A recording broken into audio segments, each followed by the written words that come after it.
Friends, ఇవాళ మీకు చూపించే ప్లేసెస్లో గ్రావిటీ ఉందా లేకపోతే లేదా అని మీరు డౌట్ పడతారు. గాయ్స్, కొన్ని వినడానికి భయంకరంగా ఉంటే కొన్ని చూస్తేనే విచిత్రంగా అనిపిస్తుంది. అలాంటి ప్లేసెస్ ఇప్పుడు మనం చూస్తున్నాం. దానికన్నా ముందు మా ఛానల్ని సబ్స్క్రైబ్ చేసుకోండి, అలాగే వీడియో షేర్ చేయండి, అలాగే వీడియో లైక్ చేయండి. అలాగే వీడియో చాలా ఇంట్రెస్టింగ్ ఉంటుంది, పూర్తిగా చూడండి. Number 1, Santa cross mystery spot. Friends, ఈ ప్రదేశం చాలా పాపులర్ అయింది. ఎందుకంటే ఈ ప్రదేశంలో గ్రావిటీ ఉందా లేకపోతే లేదా అని అందరు అనుకుంటారు. ఇది ఒక మిస్టరీగా ఉంది. ఎలా అంటే ఈ ప్రదేశంలో యాంటీ గ్రావిటీ ఉంది కాబట్టి ఈ ప్రదేశానికి టూరిస్టులు చాలామంది వస్తారు. ఈ ప్రదేశం కాలిఫోర్నియాలో ఉంది. ఈ ప్రదేశాన్ని 1930లో జార్జ్ ప్యాథర్ అనే పర్సన్ స్టార్ట్ చేశారు. ఇక్కడ చూడండి, ఈ బాల్ని కింది వైపు వదిలితే అది మళ్ళీ పైకే వస్తుంది. దీనినే యాంటీ గ్రావిటీ అని అంటారు.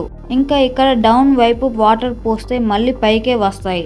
మీరు ఇక్కడికి వస్తే మీరు మైకేల్ జాక్సన్ అయిపోతారు. ఎందుకంటే మీరు మైకేల్ జాక్సన్ వేసే స్టెప్ ఇక్కడ ఈజీగా వేయచ్చు. ఇక్కడ ఏమేమి విషయాలు ఉంటాయో కూడా గైడ్ చేయడానికి ఒక గైడర్ మాత్రం ఉంటాడు. Number 2, magnetic hill in Canada. ఈ ప్లేస్ని ఎవరైనా చూస్తే వాళ్ళు ఇలా అంటారు, ఈ ప్లేస్ కెనడాలో చాలా ఫేమస్.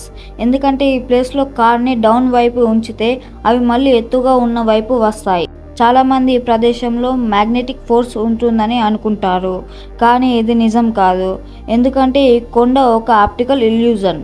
ఈ కొండకి ఇంకో పేరు కూడా ఉంది. ఆ పేరు ఏంటిదంటే గ్రావిటీ హిల్ అని కూడా పిలుస్తారు. అసలు ఈ కొండ ఎందుకని ఇలా ఉంటుందంటే 2 కొండలు దగ్గరగా ఉండడం వల్ల ఈ కొండ ఏర్పడింది. ఆ 2 కొండల్లో ఒక కొండ వంకరగా ఉంటుంది. దానివల్లనే ఈ డౌన్ వైపు ఉన్న హైట్ వైపు వెళ్తుందని అనిపిస్తుంది. అలాగే మన బ్రెయిన్ కూడా కార్స్ హైట్ వైపు వెళ్తుందని అనుకుంటుంది. Hoover Dam. ఈ హోవర్ డ్యామ్ యునైటెడ్ స్టేట్స్లో ఉంది. ఈ డ్యామ్ ఎంత విచిత్రంగా ఉంటుందంటే మీరు కూడా ఆశ్చర్యపోతారు. హోవర్ డ్యామ్ అనేది కట్టడానికి 5 సంవత్సరాలు పట్టింది. ఈ డ్యామ్కి రివర్స్ గ్రావిటీ ఉంటుందని అక్కడ ప్రజలు అనుకుంటారు. ఇంకా డ్యామ్ మీద నుంచి ఎవరైనా వెళ్తే ఈ పని కంపల్సరీ చేస్తారు. ఎందుకంటే ఆ డ్యామ్లోకి ఎవరైనా వాటర్ వేస్తే ఆ వాటర్ మళ్ళీ డ్యామ్లోకి వెళ్ళకుండా రివర్స్గా వస్తాయి. ఇలా ఎందుకుంటుందంటే ఆ డ్యామ్ షేప్ యూ షేప్లో ఉంది.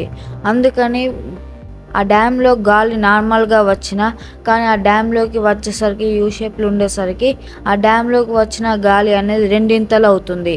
అందుకని గాలి అంత స్పీడ్లో డ్యామ్లోకి రావడం వల్ల అందుకని మనం వాటర్ వేసినప్పుడు మళ్ళీ రివర్స్గా వస్తాయి. అందుకనే డ్యామ్లోకి నీళ్ళు వేస్తే అవి మళ్ళీ రివర్స్గా వస్తాయి. ఇందులో ఏ గ్రావిటీ ఉండదు, రివర్స్ గ్రావిటీ కూడా ఉండదు. Thanks for watching this video friends. అందరికీ వీడియో షేర్ చేయండి, అలాగే మా ఛానల్ని సబ్స్క్రైబ్ చేసుకోండి, అలాగే వీడియో లైక్ చేయండి. అలాగే నెక్స్ట్ ఏ వీడియో కావాలో ఏ టాపిక్ కావాలో కామెంట్ చేయండి. ఈ వీడియోకి మినిమం 100 lakhs టార్గెట్ ఇస్తున్నా, వెంటనే కంప్లీట్ చేసేయండి ఫ్రెండ్స్.